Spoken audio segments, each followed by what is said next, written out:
Livro Breve História dos Rapis, de Ernesto Bozano. Capítulo 4. Conclusão.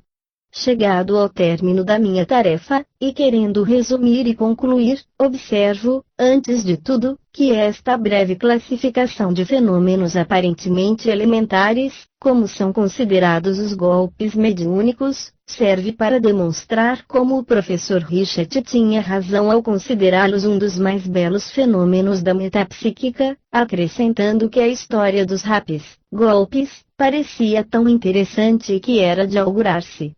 que algum metapsiquista, ou seja, o que está além da matéria, empreendesse uma cuidadosa classificação dos fenômenos de tal natureza.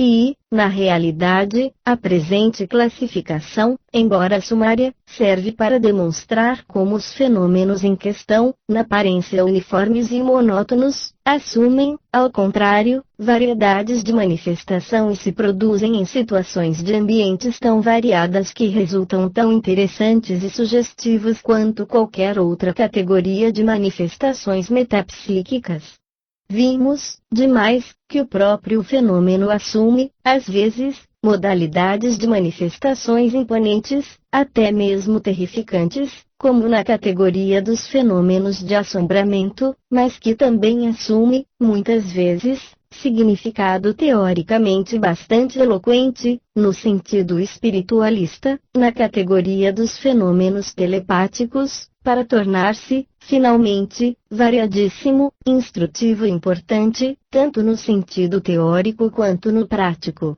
Na categoria dos fenômenos medianímicos. Nesta última categoria, as investigações experimentais que apresentam maior importância do ponto de vista das induções a extrair-se para uma justa interpretação dos fenômenos supranormais em geral são as dos golpes medianímicos projetados à distância, tanto mais que tais experiências se prestam a ser obtidas a pedido, com a quase certeza de se poder repeti-las, caso em que se adiantaria um largo trecho para a solução de muitos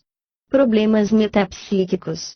Quer dizer que, se em virtude dos processos da análise comparada e da convergência das provas, se conseguir demonstrar, sobre a base dos fatos, que em tais experiências não se trata sempre de uma transmissão telepático-alucinatória, de impressões fônicas subjetivas, por conseguinte inexistentes em si, em tal caso se veria restringir, de modo notável, o domínio hoje atribuído à telepatia e dever-se-ia recorrer a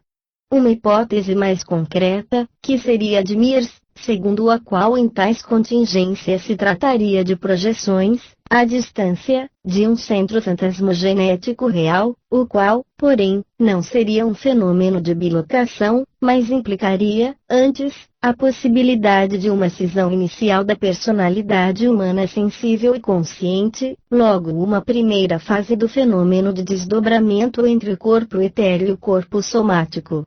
Tudo isto do ponto de vista de quem quer ater-se à hipótese menos ampla, a qual, sem embargo, dificilmente poderia sustentar-se em face ao conjunto integral dos fatos em que se encontram, positivamente, casos de bilocação propriamente ditos e casos de intervenção extrínseca. E se isto pode-se desde já afirmar, é lícito dizer, sem temor de equivocar-se, que se empreenderem investigações, em tal sentido, em múltiplos grupos experimentais, conseguir-se-ão provas decisivas, sobre a base dos fatos, em favor da intervenção de entidades de defuntos em uma seção relevante das manifestações em exame, tal como ocorre com todas as demais.